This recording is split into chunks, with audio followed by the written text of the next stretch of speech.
In the year 2022, Elon Musk paid $44 billion for Twitter. At the time, Twitter was losing money. Almost every analyst on Earth said the price was too high.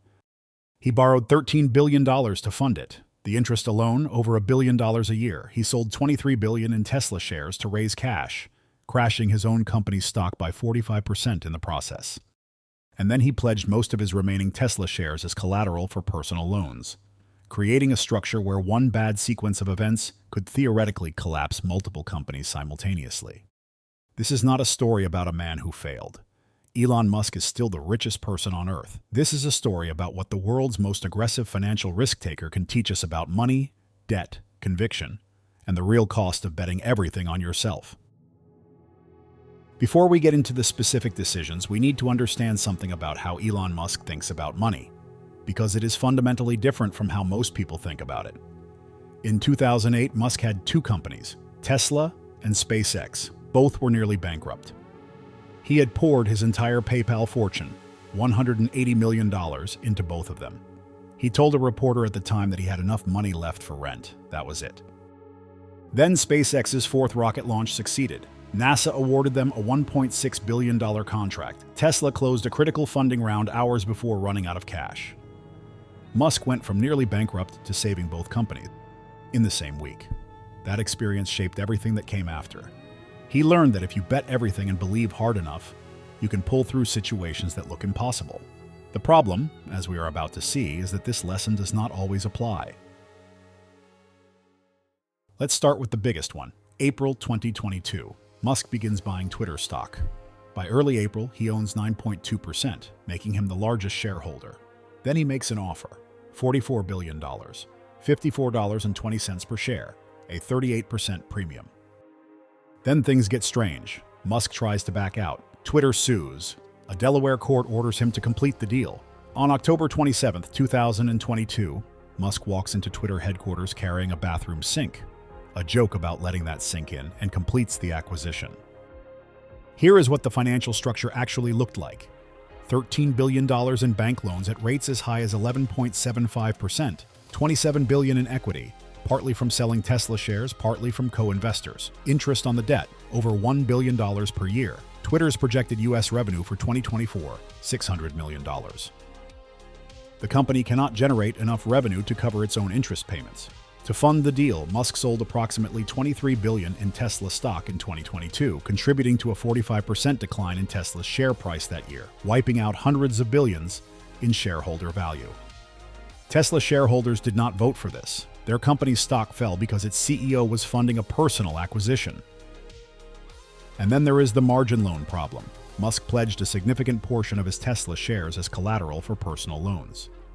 If Tesla's stock dropped to around $114 per share, roughly 50% below certain price levels, he could face a margin call.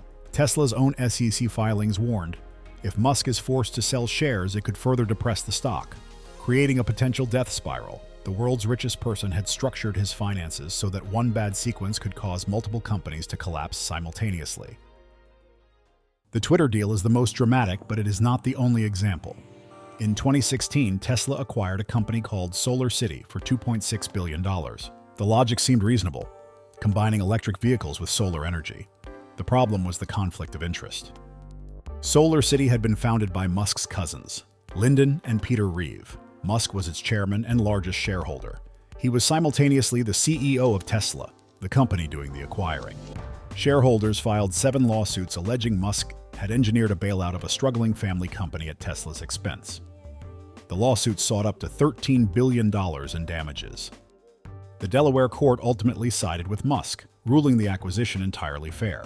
But the judge noted that Elon was, quote, more involved in the process than a conflicted fiduciary should be. Other Tesla board directors settled for $60 million without admitting fault. The SolarCity solar roof tiles Musk promised would revolutionize Tesla's business are still not operating at commercial scale, years after the acquisition. Looking at these decisions together, a pattern emerges.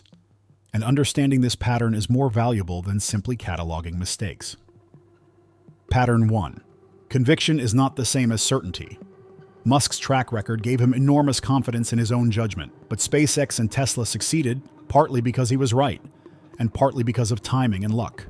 Conviction is not a substitute for analysis. When you borrow $44 billion based primarily on your own confidence, the consequences of being wrong are catastrophic. Pattern 2.